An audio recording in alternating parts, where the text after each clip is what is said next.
Bluetooth connect ಆದಮೇಲೆ next ಒಂದು ಕ್ವಾರ್ಕಿ ಬೋರ್ಡನ್ನ ನೋಡ್ಬೋದು. ಆ ಕ್ವಾರ್ಕಿ ಬೋರ್ಡ್ ಆದಮೇಲೆ ನಿಮಗೆ ಇಲ್ಲಿ ಕಾಣಿಸ್ತಿರೋದೆಲ್ಲ ಪೆಲೆಟ್ಸ್, ಕಲರ್ ಪೆಲೆಟ್ಸ್, ಮತ್ತು ಇದನ್ನು ಯೂಸ್ ಮಾಡ್ಕೊಂಡು ನಾವು ಪ್ರೋಗ್ರಾಮಿಂಗ್ಸ್ ಮಾಡ್ಬೋದು. ಇದರಲ್ಲಿ ಫಸ್ಟು ಒಂದು ಡಿಸ್ಪ್ಲೇ ಪೆಲೆಟ್ನ ಚೂಸ್ ಮಾಡಿದ್ರೆ ನಿಮಗೆ ರೆಡ್ ಕಲರ್ದು ಬಾಕ್ಸಸ್ ಕಾಣಿಸ್ತದೆ ನೋಡಿ, ಅದೆಲ್ಲ ಪ್ರೋಗ್ರಾಮಿಂಗ್ ಮಾಡೋಕ್ಕೆ ಬಳಸೋವಂಥ ಪ್ರೋಗ್ರಾಮಿಂಗ್ ಪೆಲೆಟ್ಸ್ದು. ಅದರಲ್ಲಿ ಒಂದು ಡಿಸ್ಪ್ಲೇ ಅನ್ನೋದನ್ನು ತೊಗೊಂಡ್ವಿ.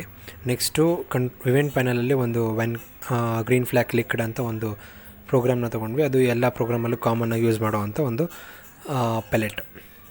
ದೆನ್ ಡಿಸ್ಪ್ಲೇಯಲ್ಲಿ ಒಂದು ಹ್ಯಾಪಿ ಡಿಸ್ಪ್ಲೇನ ಕ್ಲಿಕ್ ಮಾಡಿ ಒಂದು ಗ್ರೀನ್ ಫ್ಲ್ಯಾಗ್ನ ಕ್ಲಿಕ್ ಮಾಡಿದ್ರೆ ನೀವು ಕ್ವಾರ್ಕಿ ಬೋರ್ಡಲ್ಲಿ ಗಮನಿಸ್ಬೋದು ಡಿಸ್ಪ್ಲೇಯಲ್ಲಿ ಎಕ್ಸ್ಪ್ರೆಷನ್ಸ್, ಆ್ಯಂಗ್ರಿ, ಹ್ಯಾಪಿ, ಈ ಥರದ್ದೆಲ್ಲನೂ ಎಕ್ಸ್ಪ್ರೆಷನ್ಸ್ ಚೇಂಜ್ ಮಾಡ್ಕೋಬೋದು ನಾವು.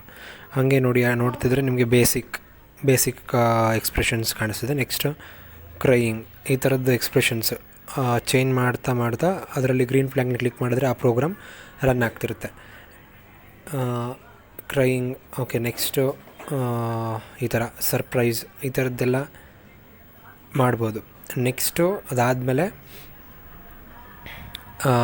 ನೋಡಿ, ಅದು ಡಿಸ್ಪ್ಲೇ ಕಾಣಿಸ್ತಿದೆಯಲ್ಲ, ಆ ಡಿಸ್ಪ್ಲೇಯಲ್ಲಿ ಏನಾದರೂ ಟೈಪ್ ಹಲೋ ಈ ಥರದ್ದು ಏನಾದರೂ ಟೈಪ್ ಮಾಡಿದಾಗ ಅದು ಡಿಸ್ಪ್ಲೇ ಆಗ್ತಿರುತ್ತೆ.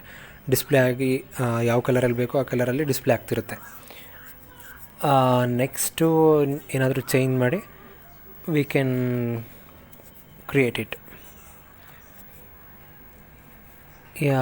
ನಮಗೆ ಬೇಕಾಗಿರೋವಂಥದ್ದು ಯಾವುದಾದ್ರೂ ಒಂದು ವರ್ಡ್ಸ್ನ ಹಾಕಿ ಡಿಸ್ಪ್ಲೇ ಮಾಡ್ಬೋದು. ಒನ್ ಪ್ರಾಜೆಕ್ಟ್ಸ್ ಈಸ್ ರನ್, ಯಾವ ಕಲರ್ ಬೇಕೋ ಆ ಕಲರಲ್ಲಿ ಡಿಸ್ಪ್ಲೇ ಆಗ್ತಿರುತ್ತೆ.